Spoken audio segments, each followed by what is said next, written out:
8 जनवरी के जो daily current affair है उसको हम लोग देखने का प्रयास करेंगे। तो इस सीरीज में जो हम लोग पहला जो बात करेंगे दोस्तों, सेंट्रलाइज पेंशन पेमेंट सिस्टम। अब देखिए ये जो है EPFO द्वारा कहीं न कहीं इसको समन्वित क्रियान्वित करने का प्रयास किया गया है। तो इसमें जो न्यूज बन रही है दोस्तों, इसमें ये देखने का प्रयास किया जा रहा है कि EPFO द्वारा जो भी एम्प्लॉई है, ठीक है, कौन सा हो गया एम्प्लॉई, ठीक है, प्रोविडेंट फंड ट्रांसफ़र किया जाता है, ठीक है। इसमें जो कि मेन मुद्दा क्या हो जाता है दोस्तों कि जितनी भी पेंशनाइज सोसाइटीज़ है, जितने भी पेंशन धारी लोग हैं, उसको क्या किया गया समय समय पे उनको पेंशन को सुनिश्चित करना किसके काम है, EPFO को। अब थोड़ा सा हम लोग EPFO के बारे में थोड़ा सा समझने का प्रयास करेंगे। देखिए यह बात कि इसकी स्थापना की बात करेंगे दोस्तों, तो इसकी स्थापना हुआ था 4 मार्च, ठीक है, 1952 को, ठीक है। प्लस इसका यदि हेडक्वार्टर की हम लोग बात करते हैं दोस्तों, तो ये न्यू दिल्ली में पड़ जाता है। आपका कहाँ पड़ जाता है, न्यू दिल्ली में, ठीक है। उसके साथ जो एक और हम लोग न्यूज़ देखेंगे, तो ये जो खास करके जो वैसे लोगों को खास करके इसमें ध्यान दिया जाता है जिसका कहीं न कहीं पेंशन आ रहा हो, तो पेंशन देने का एनी बैंक, ठीक, एनी बैंक और एनी अकाउंट पे उनको पैसे को क्या किया जाता है, समय समय पे ट्रांसफ़र कर दिया जाता है, ठीक है। तो हाल में ही, ठीक है, इसको पेमेंट जो EPFO द्वारा कहीं न कहीं एक चीज़ को पैसे ट्रांसफ़र करने को लेकर एक नया योजना चलाया था, जिसको हम लोग क्या करते थे कि एकीकृत सेंट्रलाइज, ठीक है, सेंट्रलाइज्ड, ठीक है, पेंशन पेमेंट सिस्टम। तो ध्यान रखिएगा ये कौन सा मिनिस्ट्री के अंतर्गत आता है दोस्तों, ये आता है ministry of labour and employment के अंतर्गत थोड़ा सा ये आता है। तो इतना चीज़ को आप लोग को ध्यान रखते हैं, ठीक है। अब अगला जो हम लोग नेक्स्ट क्वेश्चन देखेंगे दोस्तों कि भारतीय प्रवासी दिवस, ठीक है ना। तब क्या कहें, भुवनेश्वर में 18वीं भारतीय प्रवासी दिवस का आयोजन किया गया, ठीक है। अब देखिए दोस्तों थोड़ा सा हम लोग समझने का प्रयास करेंगे, जो प्रवासी जो होता है, प्रवासी जो दिवस जो मनाने के कंसेप्ट था भारत में, तो आपको पता होगा कि 9 जनवरी से स्टार्ट किया गया था। अब एक क्वेश्चन आ गया कि 9 जनवरी क्यों, तो देखिए क्योंकि जानते हो पहली बार क्योंकि क्या 9 जनवरी 1915 को, ठीक है, 9 जनवरी 1915 को महात्मा गांधी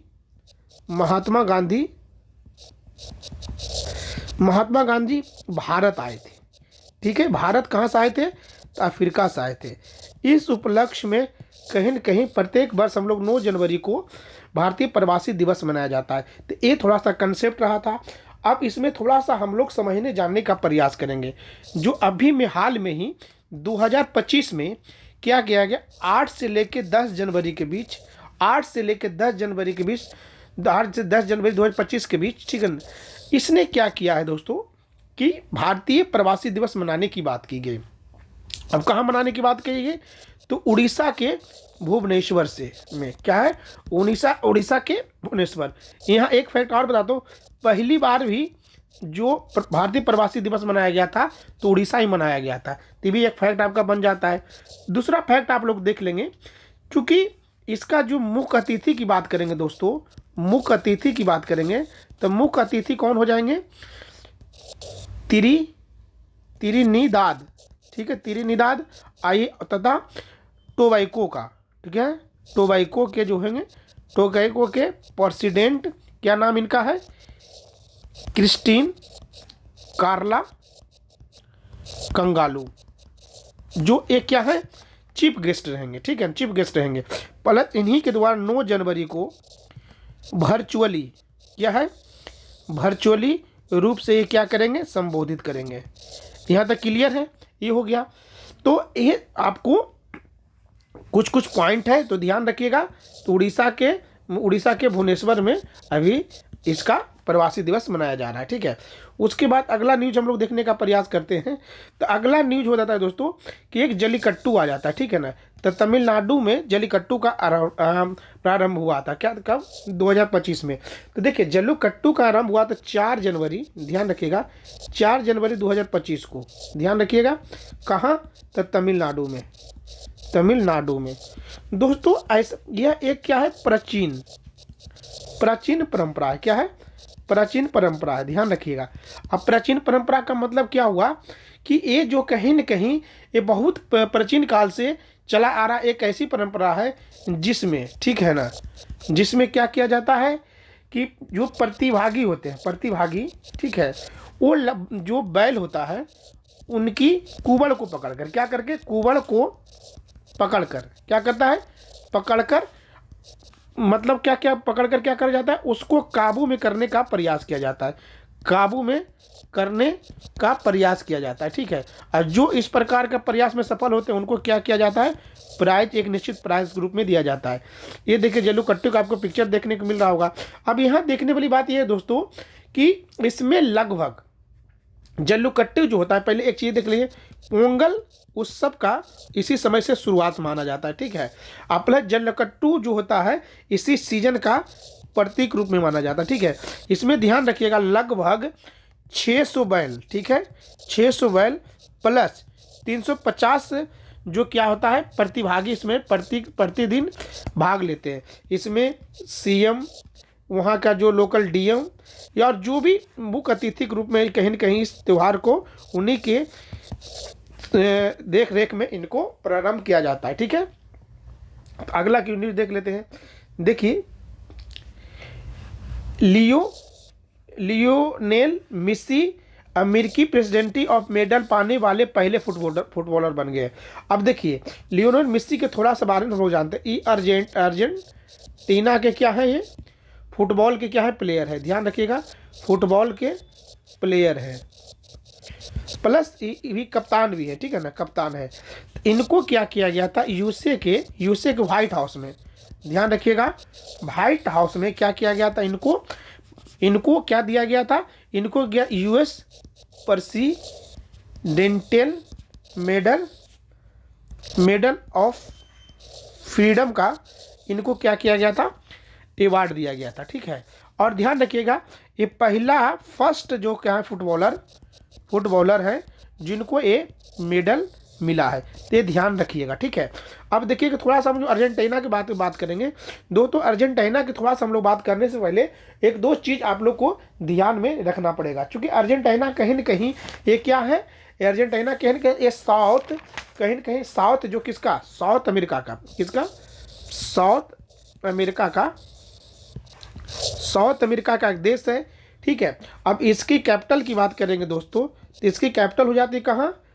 ब्यूनस, ठीक है, ब्यूनस आयर्स, ठीक है ना, आयर्स। ठीक है, और इसके करेंसी कभी कभी करेंसी एग्जामिनेशन में पूछ लिया जाता है, तो इसकी करेंसी हो गया द पेसो इसकी करेंसी आ जाता है। क्लियर यहाँ तक है आपको? आई थिंक यहाँ तक आपको कोई दिक्कत नहीं होना चाहिए। ठीक है, उसके बाद आगे चलते हैं हम लोग।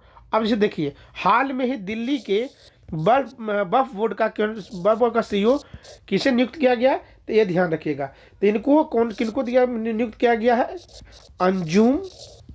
अंजुम उल हक को इनको बात के मतलब दिल्ली बर्फ बोर्ड का सीईओ घोषित किया गया। यह एक आईएएस अधिकारी है। क्या है? यह एक आईएएस अधिकारी। बस इतना ही न्यूज, इसको ध्यान देखने वाली बात है। उसके बाद बीसीसीआई को मिला नए सचिव एवं कोषाध्यक्ष। अब बीसीसीआई का देखिए सेक्रेटरी कौन है, ट्रेजरी कौन है? तो देखिए बीसीसीआई का जो अभी निर्विवाद रूप से जिनको चुना गया है इनका नाम है देवधीत सैकिया। ठीक है, इनको क्या किया गया? बीसीसीआई का इनको क्या किया? सचिव चुन लिया गया है। जबकि कोषाध्यक्ष के रूप में बात करेंगे तो छत्तीसगढ़ के जो क्रिकेट क्लब के थे उनका क्या नाम था? प्रभात तेज सिंह भाटिया को इनको क्या किया गया? नया कोषाध्यक्ष बनाया गया है। तो ये भी एक आपको न्यूज रहा जो देखने को मिलेगा। अब देखिए रेड पांडा बात के मतलब कि एक न्यूज आया, देखिए रेड पांडा है। तो देखिए रेड पांडा जो दोस्तों, ये रेड पांडा कहीं न कहीं एक अपने आप में एक इम्पॉर्टेंट दार्जिलिंग का नेशनल पार्क है, ठीक है ना। रेड पांडा जो बात कर रहे थे, तो इसको पहले हम लोग समझते हैं कि इसको बात के मतलब एक रेड पांडा जो नाम, इसका नाम है पहले विशाल, कभी कभी पूछ लेगा विशाल और कोसी, ठीक है। इसका नाम याद रखिएगा कोसी, जो कि कहीं न कहीं कहाँ से लाया गया है, ये लाया गया नीदरलैंड से लाया गया, ध्यान रखिएगा। और नीदरलैंड से लाके कहाँ रखा गया है, तो ये दार्जिलिंग ध्यान रखिएगा, दार्जिलिंग स्थित में एक पार्क है। पार्क कभी के नाम पूछ लेगा, उस पार्क का नाम है पद्माजा नायडू हिमालयन, ठीक है, जियोलॉजिकल, ठीक है ना, जियोलॉजिकल